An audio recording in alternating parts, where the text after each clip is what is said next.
Welcome to Get Moving TV. I'm Dr. Chris Landon and I serve as your host. Ventura County is, of course, an amazing place, but occasionally we reach out to other people who become involved with us. I've had the advantage of having lunch at Coin and Candor with Thorin, who has a new initiative coming out in association with our local Four Seasons in Westlake. And he said, oh, and by the way, I have someone who likes to sing punk songs, and well, I'd like to introduce you. So we met by Zoom, and joining me today is Dr. Galen Buckwalter. Pleasure, Chris. As punk artist, but also, I think, research scientist for Brain.one. Correct. Yeah. So, Thorin, of course, was explaining about your background, and so as a research scientist, how did you start out in research science? I think I always have been interested in life's patterns.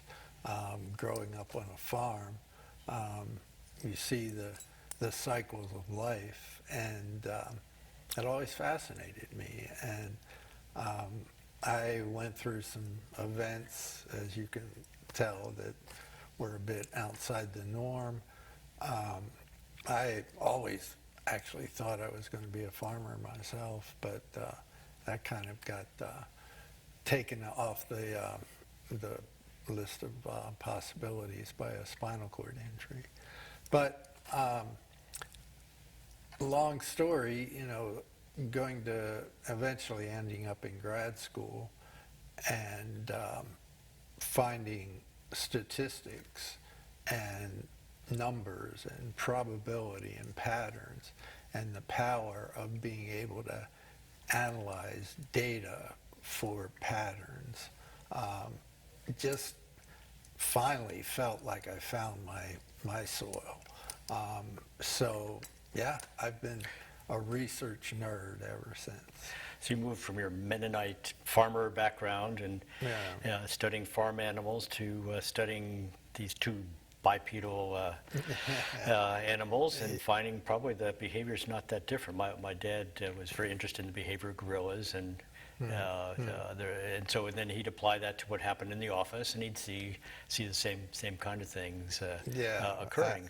I mean, we at our core were creatures that were self-organizing biological creatures, and the core of our circadian rhythms and our hormonal cycles drive every biological organism to some extent. So looking for those commonalities is fascinating. Well, but I'm interested in lots of things, and the producer of the show, some 20 years ago said, use your powers for good, not evil. So as we watch the Marvel universe there, so how are you using your powers for good? I think good ultimately is what drives our evolution as humans. I think there is a arc of justice that our brains even are advanced by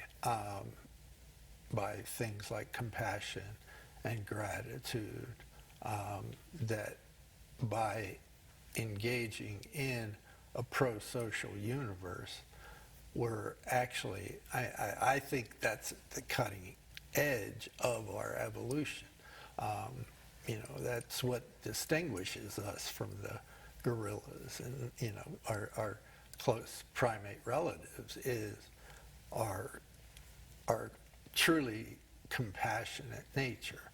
And so I think the more we can do to make that possible for people to experience, that's what I see as my work. It's very much a part of what Thorin's doing with Brain.one. So yeah, I think that's where I'm trying to, as a research scientist, do good.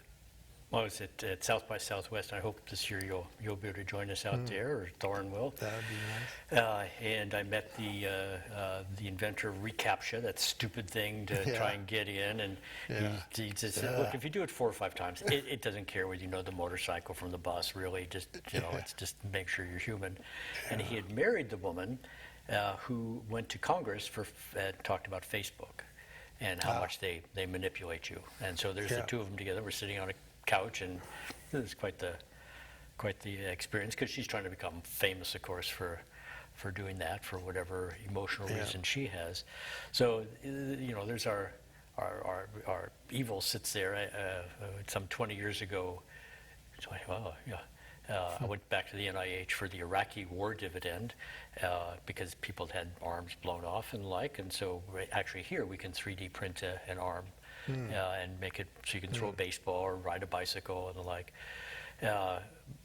So how are you using your knowledge for good there? So what is Brain.one, or have you done something similar? I mean, in society, we're so separated now, and we watch in Japan, people aren't dating, or they're all leading separate lives.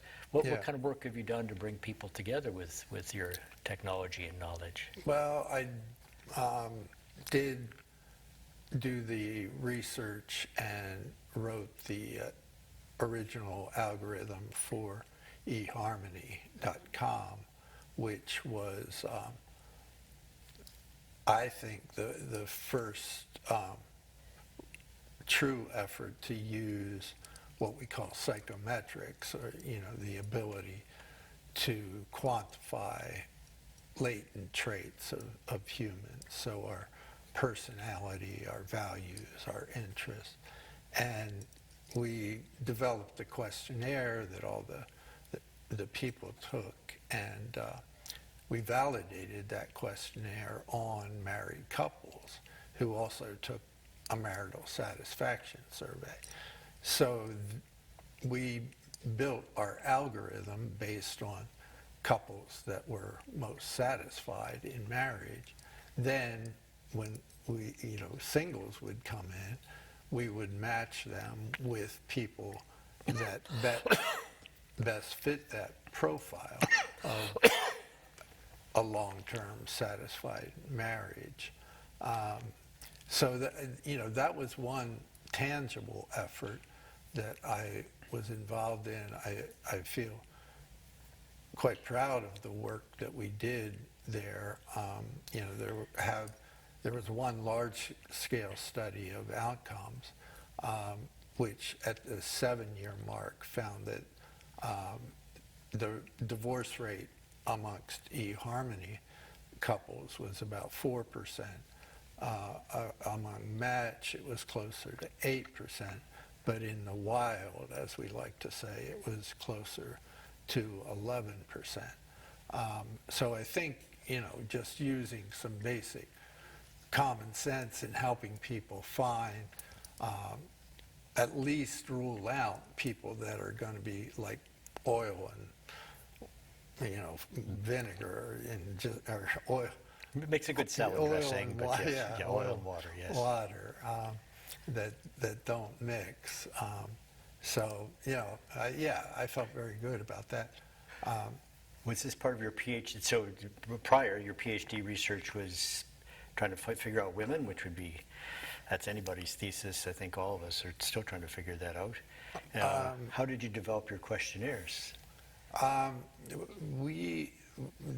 eHarmony questionnaires? No, prior. So in your PhD, you have to figure out psychometrics and just have a thesis. And if your thesis is wrong, you still get your PhD. But it's the journey, not the.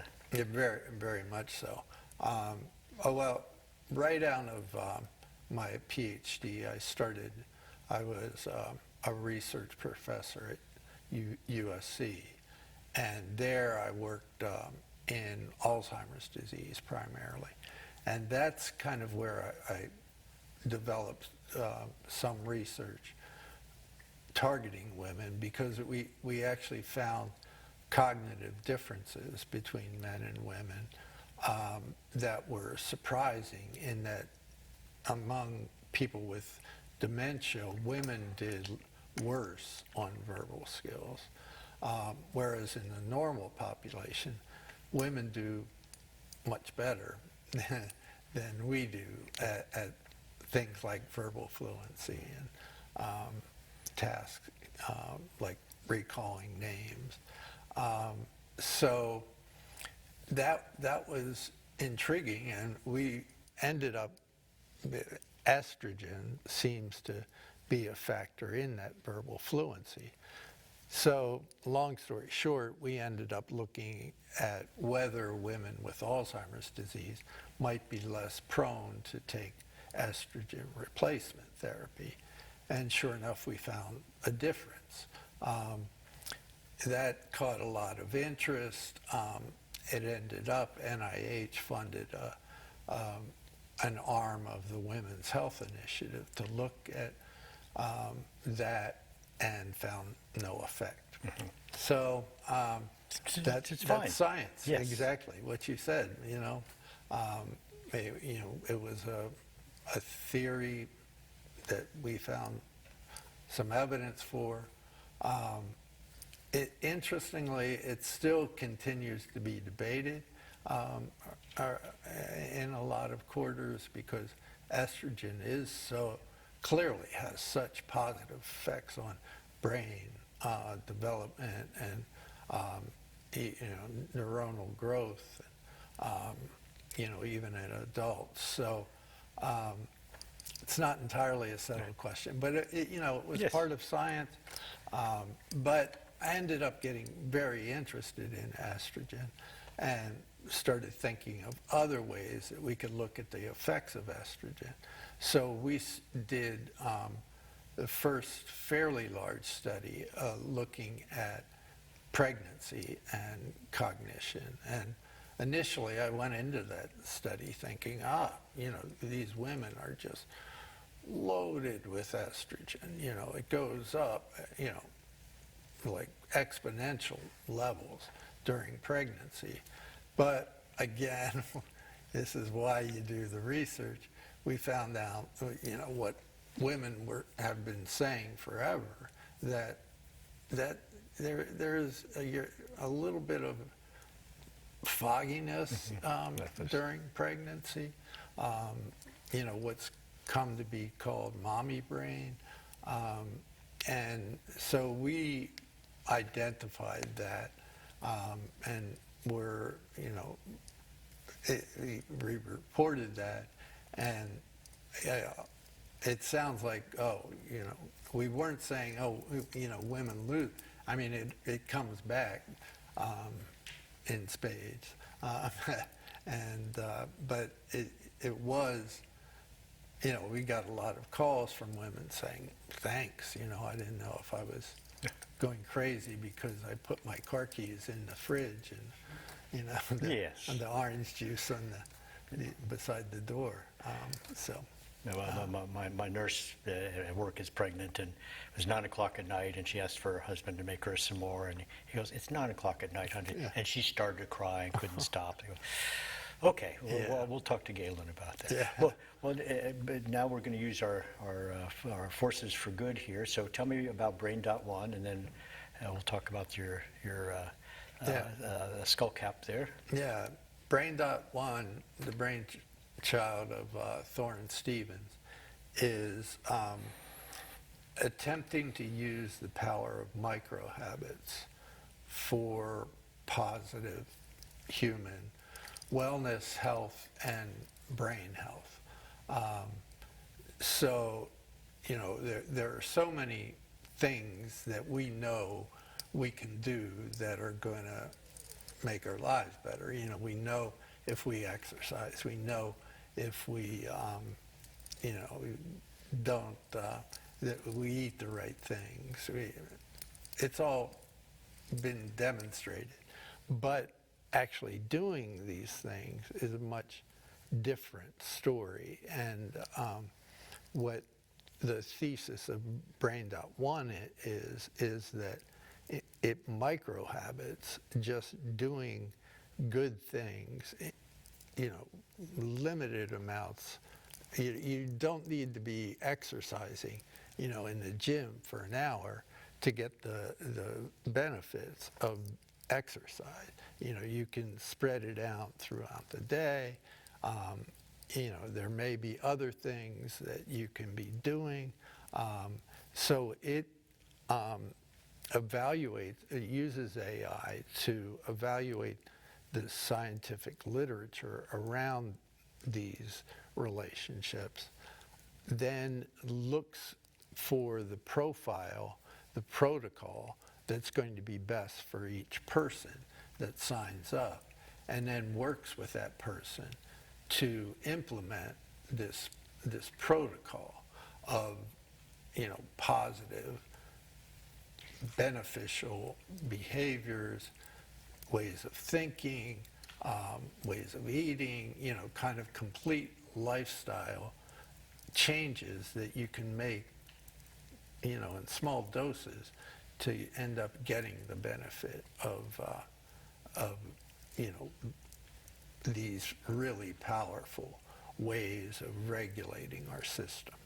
Well, I think sitting down with Thorin, so many of my bros there, oh, I need some metformin, Dr. Landon. Oh, Yeah. I've got a cold plunge pool now. Oh, this plastic surgeon I walk with on Sundays must be taking 50 vitamins a day and just drinks muscle milk. I go, Chip, have you heard of food and the like? And he strangles his muscles with blood pressure cuff and works all these things. So really, I look forward to the information that comes out. And if we can get people off of TikTok, that would be nice too. And get kids away and get them actually incorporating into their lives. Yeah, nature's a good thing, huh? Yeah, works out pretty nicely there. But let's talk a little bit about the top of your head there, since we've been dealing inside your head for the last 20 minutes or so. So tell me about your journey with Caltech and USC Neuroscience, and then we'll talk about Ziggy's there. Yeah, okay. Well, my path to deciding to get brain implants, which is what these represent, as we've referred to, I have a spinal cord injury from, I did that at 17. How did you do that, by the way? The old-fashioned way, diving into a rock, Well, because I've worked a lot with people, and they're all, oh, they're so nice. No, they were in a van going 100 miles an hour and flipped the car. No, they were jumping all into a rock. So your body suddenly is not matching up with your brain and what it wants to do. Not at all. I mean, the analogy I give, when I dove in and hit that rock, I stayed conscious, but it literally felt like I got stabbed in my neck and my body was cut off. And more or less, that's kind of what I live with. The body I have to relate to in a very different way. Were there people with you when this happened? Fortunately, yeah. I have a friend, the same thing happened with Ocean, Carpinteria, World's Safest Beach, Rogue Wave. And he felt angels pushing him up from the bottom. Did you have any kind of experience like that? I did have... You need to be here. So. I have the preparation for death. I mean, because, initially when that happened, it was like, oh my God, this is terrible. But, I mean, it was in a matter of seconds. It was like, I'm dying, and it was a very positive thing. It was the most serene feeling I've ever had. So, yeah, death is not the enemy. I don't think so. So yeah, I've been in a chair now for over 50 years, and I mean, it's hard. It's a hard way to live. It gets the challenges get more profound in a certain sense as with age. Like now I have issues with blood pressure management and my autonomic nervous system. My core structure of my bones has really deteriorated. So that causes a lot of pain that I don't actually feel, but my body, it causes the autonomic response anyway. So, I mean, a couple of years ago, it was like, I went through this really crisis kind of do I really want to put up with this crap? It was around that time that I heard about this trial of, spinal cord injured patients were qualify.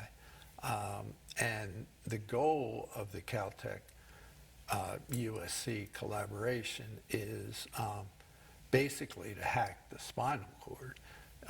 So to do that, they put in what are called arrays. Each array is really small. It's 4 by 4 millimeter little chip, basically, that has 64 electrodes in it. And they insert they take off the skull, do a full craniotomy, and put in 6 of these across my right or my left hemisphere for my right side. And these are focused around the sensory motor cortex. So I'm able now to just use my thinking, and like in a VR or something, I can move a virtual hand and move the fingers, which I can't do. But the brain, amazingly, has retained those those neurons, and they were able to put these devices right into those areas. They had done a lot of fMRIs first. But yeah, their goal is to learn how the brain generates signals for movement and for sensation, and be able to then, direct those signals around the break in the spinal cord and go back into the spinal cord, so that it's basically an effort to hack the spinal cord. So being involved in this, there's nothing like having a sense of purpose, sense of meaning, and the issues that I haven't gone away, but it has given me kind of the grit you need to, get up and slug it out, and yeah. It's fascinating because way back when I was doing psychobiology, I worked with Eva Fifkova, who is at Caltech, and we would take the eyes out of rats and watch the cortex shrink. Yeah. So the fact that you retain so much motor that you're able to find it. Yeah. And we had a... Yeah, they were amazed to find that they were there. Yeah. We had, probably 10 years ago, someone from Japan, and we have you get into a robot, basically, and so you're able to stand and look over somebody instead. They had an unusual marketing plan, was somewhere out of the Terminator, I think. But so is that what you're looking for in the future, a standing wheelchair? Or? No, this is not something that is going to benefit me. They're very clear to put that out. This is for the young, dumb kids in the future. basically, and that works for me at this point in my life. We have just a couple minutes left. Tell me about Siggy's and your other interests there. Siggy is, one of my creative outlets. I think we all need to, get out in the left hemisphere and, just create and dance and enjoy life. And music has always been part of my life. Started when I came out to LA from, the good old farm. Punk rock was just so vitalizing for me, and eventually I started singing. And punk rock, you don't really have to be able to sing to be a singer, so it worked well. And but no, I had a band called Idiots Blocking Traffic, best band name ever, right? For a punk rock group, but that stopped, and I had a student that I was working with, and he wanted some extra help, so I knew he played guitar, and that was 27 years ago, and he and my wife Deborah, and that is our bass player for the last 20 years or so, and we have a drummer, Paul, and every Friday night, it's Siggy time, and it's so vitalizing. And a little bonus is I was asked by none other than Thorin to sing on a killer track that he's had around and been working on. So that's something that's going to be dropping soon, shall we say. All right. Well, Galen, thank you so very much for sharing your life, love, and pursuit of happiness here. Ventura, it's time for you to get moving. Listen to Siggy, brain implants. Do use your forces for good, not evil. It's time for you to get moving.